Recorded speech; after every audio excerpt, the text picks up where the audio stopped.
welcome to Flexirods with Flaxseeds. So today I am going to be doing my Flexirod set that I used my homemade flaxseed gel to complete. So this will be my maybe third time doing a Flexirod set myself. Typically I would use just extreme gel. I would use a lot of body mousse on my hair when it comes to Flexirods, but this time I wanted to go with something all natural and just see how it worked. This is my first time styling my hair with a gel made by me, so let me take you through the process a little bit. Flexirods can be a little challenging for me just because first of all, it takes a lot of time and attention, and sometimes those flexies don't be sticking in the way that I needed to. The hold of the gel really did matter. One of my challenges is that the gel was too loose. It was a little bit too liquidy. So going forward, I'd likely just make the gel thicker. But I'm glad that I have that ability to make it thicker, make it lighter as I please based on what style I'm doing. Here, my man was just trying to help me figure out how to do it. So I had to look at a little tutorial, need a little refresher. So to get started, I had to do a lot of detangling. Honestly, my hair was so matted from my past twist out. I left it out for too long. The weather was bad. Sue me. The detangling process took most of my time out of the entire style, really. But once you finally get it detangled, you can go ahead and grab one of those Flexirods and run some gel through it. Okay, like an even amount of gel across the entire section of hair. Once you do that, you're going to start at the end and wrap the end of your hair around the Flexirod and just roll the flexi upward. You can do this either with the hair on top or with the hair under the Flexirod. Whichever direction feels more comfortable for you, your scalp, your hair. Do keep in mind that you'll likely have to keep this in overnight, so make sure that it's comfortable enough. It's going to be an uncomfortable hairstyle, but make sure it's comfortable enough. I decided to start on the bottom and start low. I'm sure that if you sectioned it differently, it could work in other ways, but we went from bottom to top, 4 different sections. Once you get the hang of it, it does become a lot easier, but when starting out, it does take a little second to get the hang of it and get the hang of, again, what feels comfortable in your hair. Honestly, this was very uncomfortable for me. Like, it was hard. You have to sleep basically standing up in order for this to work. But yeah, you continue with the same exact process, just combing through it, making sure it's fully detangled before you put that Flexirod on it and start to wrap it, because that makes for a much tighter curl when you do take the Flexirods out, and that is the ideal look. I may have said this already in this video, but I think it's worth reiterating.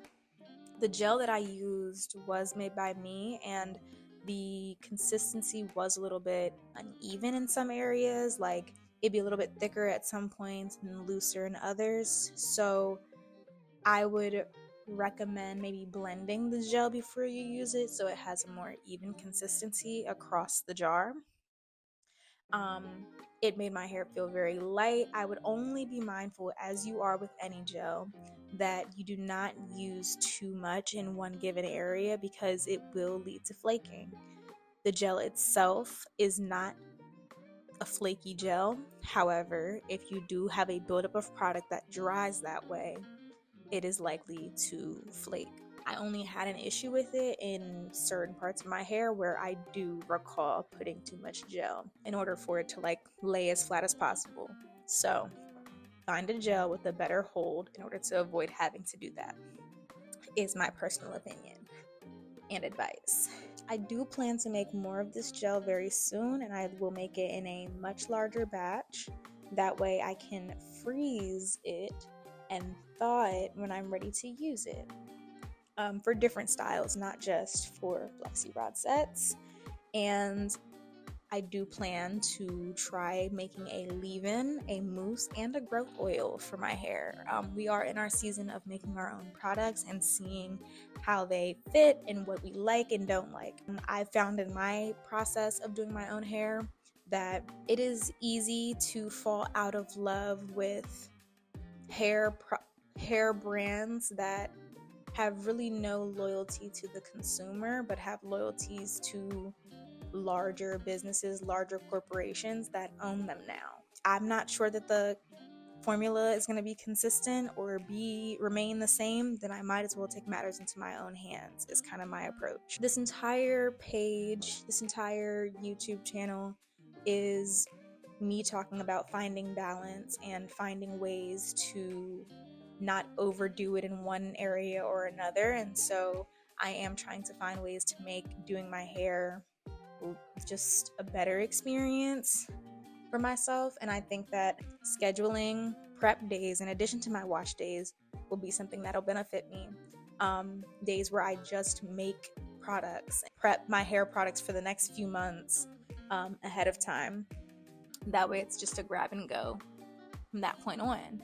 And also seeing the cost benefit, seeing if I spend a lot less money on ingredients than I currently do on products. Personally, I feel like there's a lot to explore there, just because going to the store, going to Target, getting extreme gel, getting a leave-in, getting a whole bunch of products that then make my hair feel dry or feel stripped, it doesn't seem like it's worth it to me anymore. So I think taking matters into my own hands and taking control and knowing exactly what every ingredient is, what it does for my hair, how it's beneficial, seems like the direction I am willing to invest my time in at this point.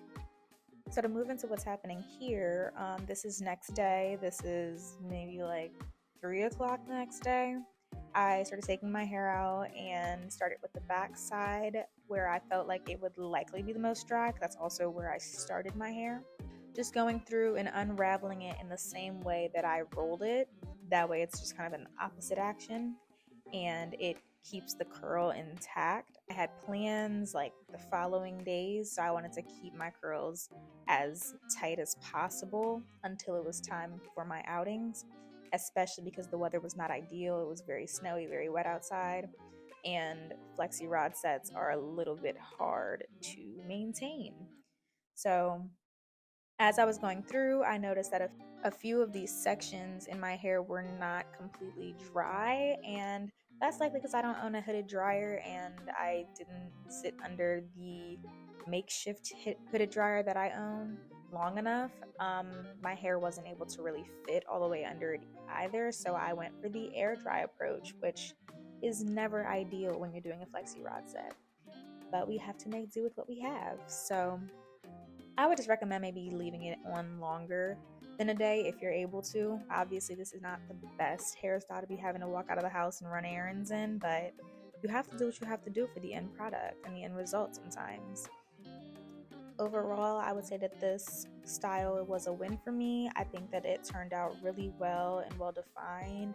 There are things that I would change if and when I do it again, but as my first time using my own gel and doing this Flexirod set, I think it was a win. I think it turned out really, really nice, and with my current hair length, with my current hair texture, I think it looked really pretty. I hope that you try this hairstyle and try making your own gel. It is a fun little weekend project that you can just dip your little toes into and see how it goes. Very easy. So yeah, and I think that we can wrap up this video with just showing what the end result looked like. But yeah, I'm looking forward to this journey, looking forward to learning, growing, and leaping together. And I mean that literally. Learning about hair, growing my hair, and leaping into new ventures involving my hair. So yeah, thanks for watching. Bye y'all.